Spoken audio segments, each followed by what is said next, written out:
học luôn vừa lo khen luôn rồi đó đấy chị bỏ là đâu cái gì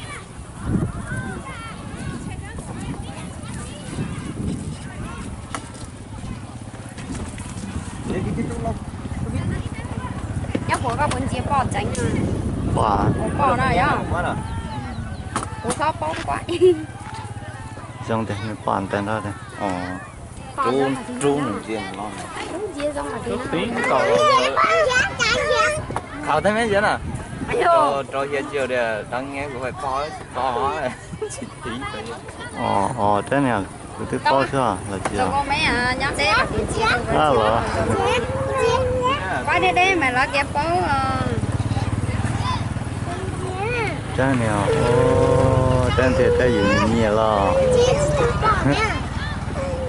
trồng thế này chủ con chia bò này con chia không muốn là để thứ bò nó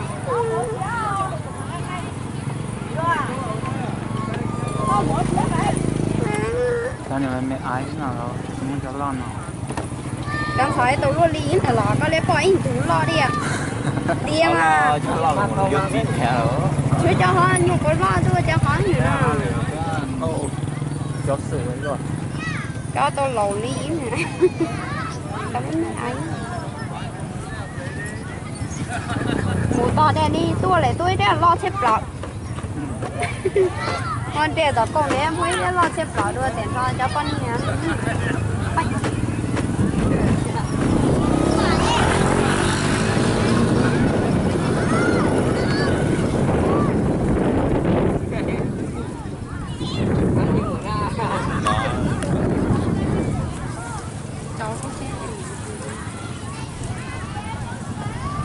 lấy chỉ là tới thế nào đấy một con kế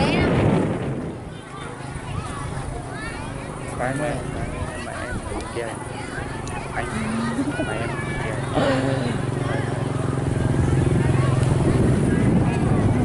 cái là chẳng ít này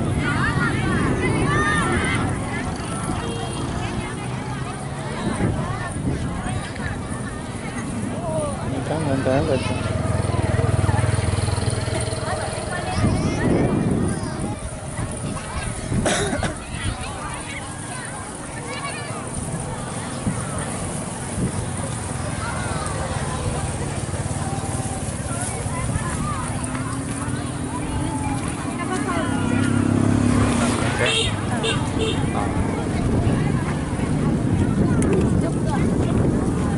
hết đỏ vào đây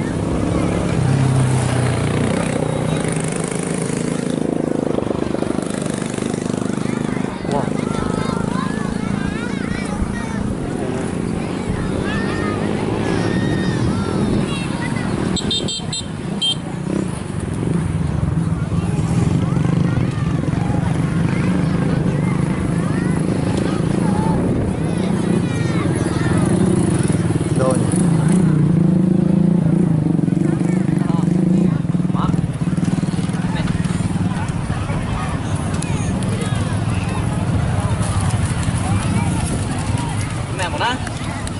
Một ạ mẹ tao nè mẹ nè đó là giá thế là gì thế à sao thế à đó nhiều cái xe là vậy nó là tao nè một là bé đi không mình chỉ mà là mình giờ xin mình chỉ mà là các bạn đây chỉ nếu mà giờ là xin thế mà là đấy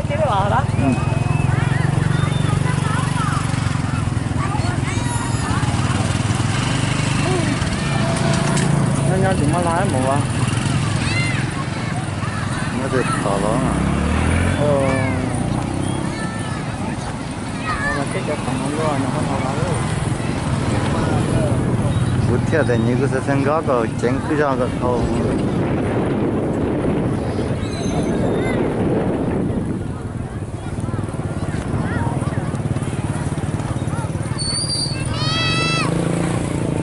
muốn này là thì rõ đi apa itu?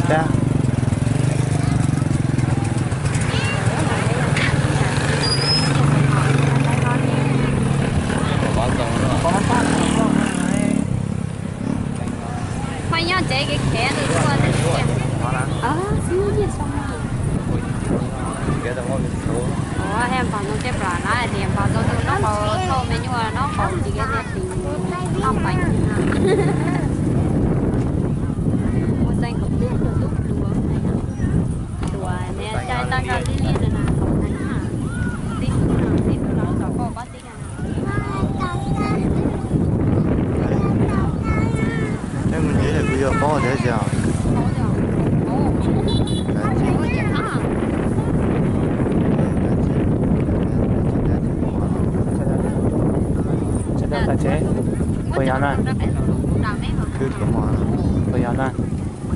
có gì lo ngó cho tèo cho thế thôi nó chỉ là sao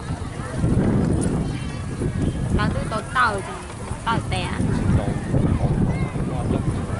nó bé bé giỏi thì chú cho bé ít bé phép tiền bé đã muốn là đối tiền đi bây giờ đây đã muốn là đối thì mới chỉ trả đấy cái nhau đĩa lại làm một bé thắt tiền nữa chỉ nó gì nữa đĩa con đĩa để thái rồi để cô lão rồi lắp con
đâu này đi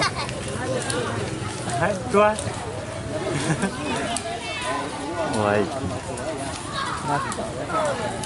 cái này chọn đây anh đoán thế này cái gì nhỉ cái gì từ lúc khát tông này nào con cái này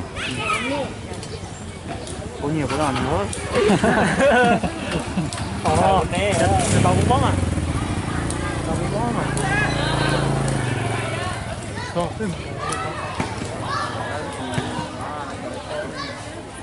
Xem mấy thế nào? Mày anh là gì à?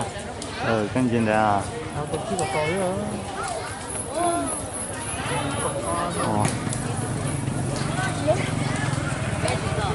Đây. Đá câu.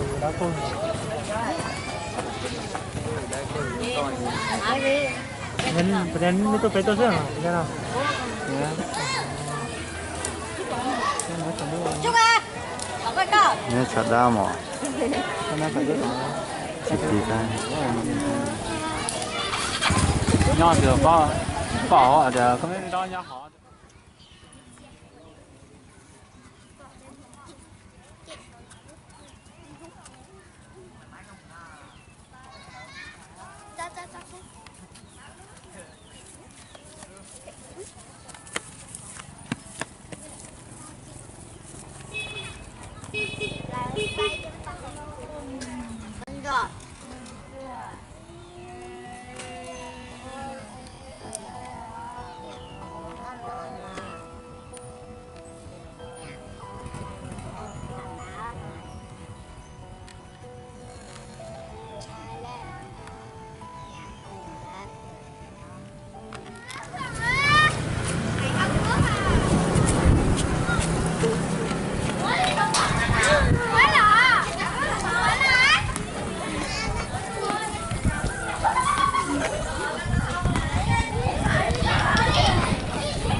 对呀。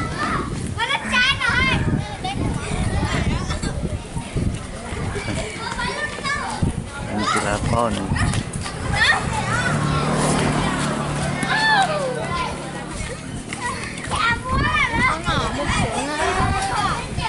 dạ ai coi là mà chia xí ra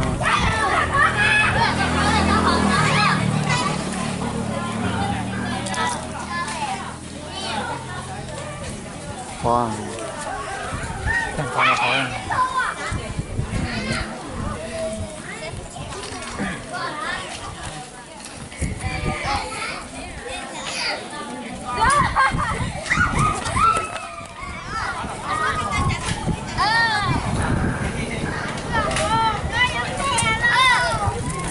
Coi cái chuyện nó cánh đâu phải chăng à?